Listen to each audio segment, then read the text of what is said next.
Evil Dead fans, you may have noticed just a little bit of a different layout, trying something a little bit different. And before we get started, I want to thank Rufus Williams for that really cool Brett's Groovy Chainsaws design you saw at the beginning of the video in the intro. So thank you again, Rufus Williams. And before I get started, there's one thing I want to say. I've never said it before in any of my videos. It's cringy when I see a video and they say this. Kind of makes me sick to even try to say it because it's really cringy. If you like this video, please like and subscribe and I couldn't even say it. It's like, to me, that's like begging for pennies on the street. It's just very uncomfortable. So I'm going to say it the best way that I know how. If you like this video, subscribe. That'd be cool. Now on to the video. So in the background, you may notice a couple of Friday the 13th masks. You have a part 5, and then you have this other one here done by Chris Pollock. They're both done by Chris Pollock.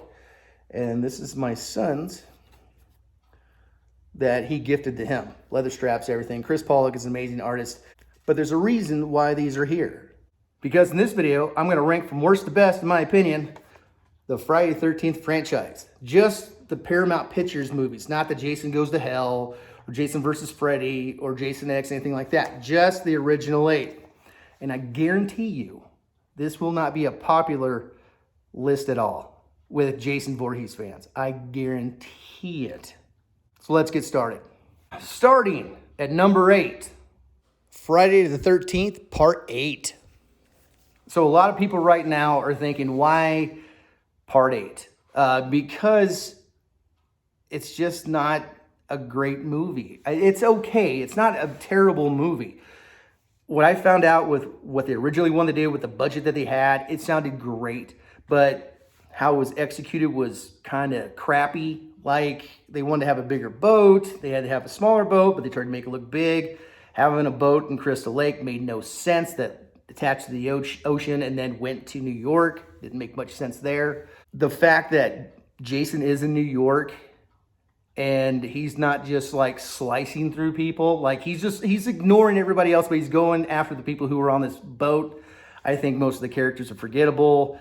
The only scene that's really like sticks in my brain is that dumb boxing scene on a roof, which was dumb in the first place. I was just like, why is he boxing? This is dumb. Why isn't Jason going through the subway and just slashing through everybody? Why isn't he doing that? It's New York. There's a ton of people there, and I honestly think, you know, with what Jason considers to be worthy of killing, I think there's a lot of people, not all of them, of course, that he would just slice through. And the way I kind of got it is, like, if you were ever at Crystal Lake, he's going to kill you, period. Even if they're not at Crystal Lake anymore, he's like, no, you're going to die. So that didn't make much sense. And the toxic waste on the streets, it's like, is this like New Jersey Tromaville, or is this Teenage Mutant Ninja Turtles #1? Because there's way too much toxic waste just sitting around. And then the end scene with the Muppet face, the Muppet, like, he rips the mask off and he looks like a fucking Muppet. Like, his hands like I was watching that going, that looks terrible. And him turning into a kid again. Wow. That was bad. And they give a lot of crap to Jason Goes to Hell because it wasn't a continuation. But just imagine that if, like, the studio was like, okay, we want to do another movie with Jason, but I want a continuation from Part 8. Did you ever see Part 8? No. At the end, they hit him with toxic waste and he turns back into a child again.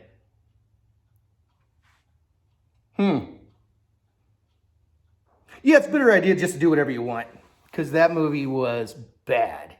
It wasn't terrible, but it was not good. I think it was weak. It was trying something to just get it. It's like when any franchise gets big, it's a cash grab. That's all they were doing, is trying to grab money some way, somehow. And Part 8 is absolutely the shits when it comes to the first 8. What is number 7? Friday the 13th, Part 7. My number 7 is Part 7. The reason why is the whole like dollar store Carrie character or Firestarter character, whatever you want to say, she kind of like represents that kind of thing. It just didn't hit it for me. It was just very bland, boring, not very memorable. I mean, the fight scene at the end was pretty cool, but the thing you need to realize is she could have literally popped his head like a grape at any time. She knew her powers and she used them, but I'm just like, why doesn't she just like blow his fucking head up and be done with him and then put the body at the bottom of the lake again? I think that would have been cool if they would have done that, and then all of a sudden it just cuts at the very, very end. Underwater, you see his head growing back, and then ends the movie there.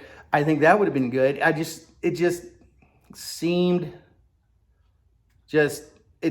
didn't work for me. It's one of the movies, like Part 8, where I can literally just skip it.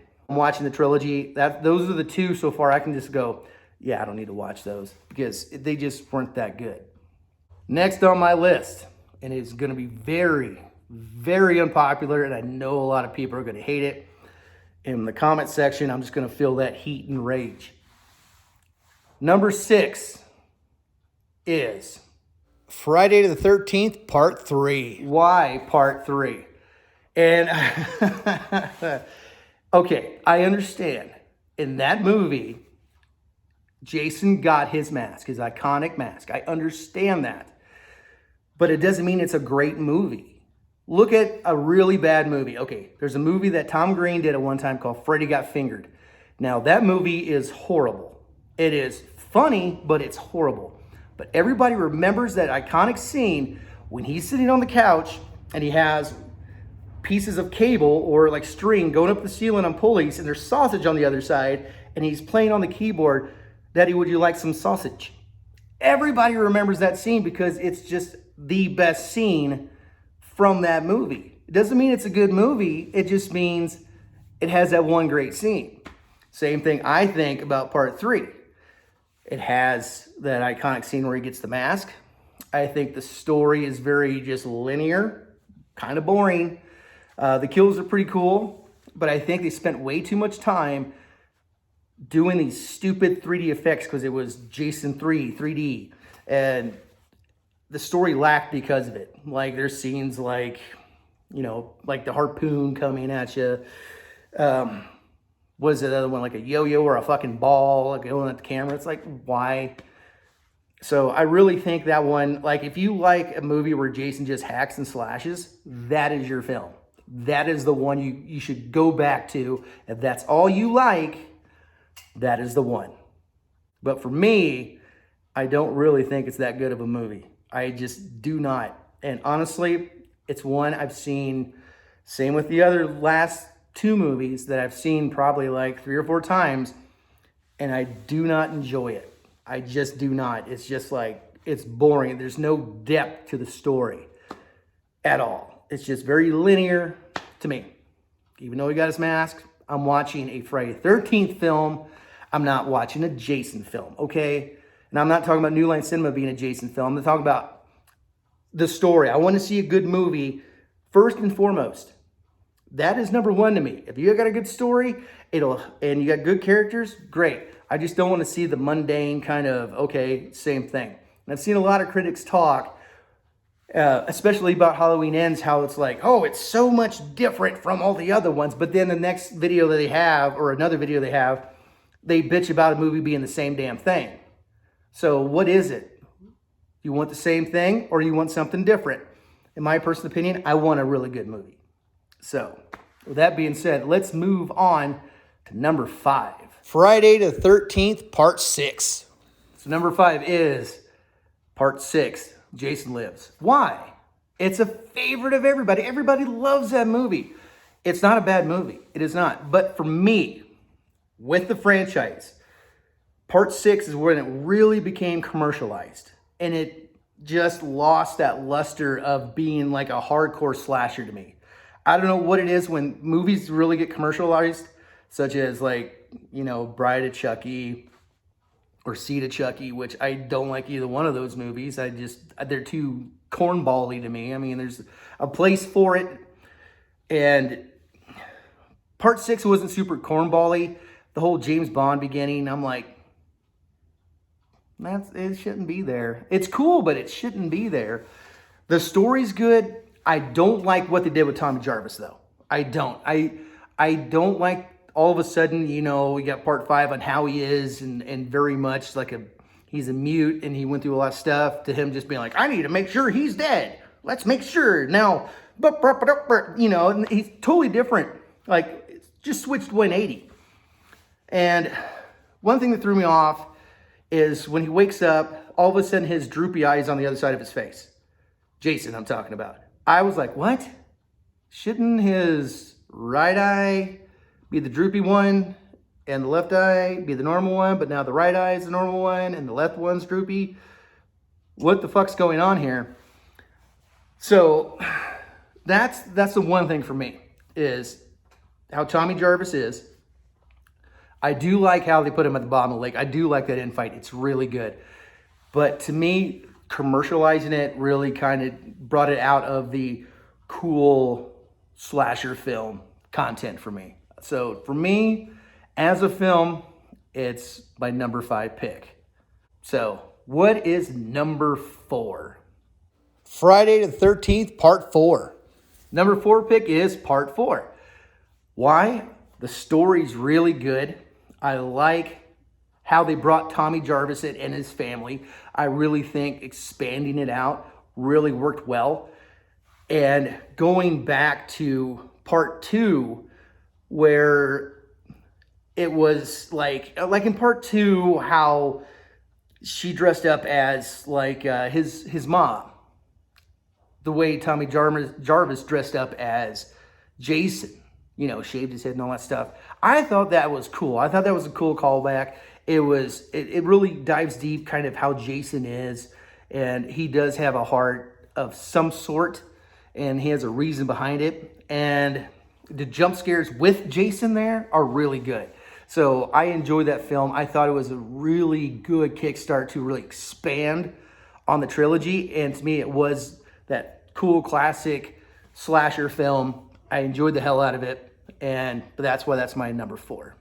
My number 3 pick in the Friday the 13th trilogy is a copycat movie, and it is the original Friday the 13th. No, it's not number 5. It is the original. Why is that number 3? It's loved by everybody. It's what kickstarted everything. It is a classic, just slasher film. Love the kills in it. But one thing that really bugs me is this. The slap fight at the end with Pamela Voorhees. That just was like, that end fight was so bad. So bad. So bad. Because if you look at the kills, the crazy kills that happened, it's like, okay, now she's getting her ass kicked by just like a slap. How did she do all the crazy cool ones? And one thing you may have not noticed, if you watch that scene at the beginning with the Jeep, you will see a woman's hands. That's kind of cool. I was looking for that, just any kind of sign that it was Pamela. But it is a film where you think it's Jason and it's not Jason. And just to let you know, Jason was never in that film, because they have said that Jason popping out of the lake was a dream sequence. So Jason really wasn't in that film, just as a dream. Sounds like another movie that is in this trilogy that I have not yet mentioned. But that's the only reason it's number 3, is like, it was a great film until that stupid slap fight. That's the one thing. It's just like, I just watched that slap fight and I'm like, that is bad.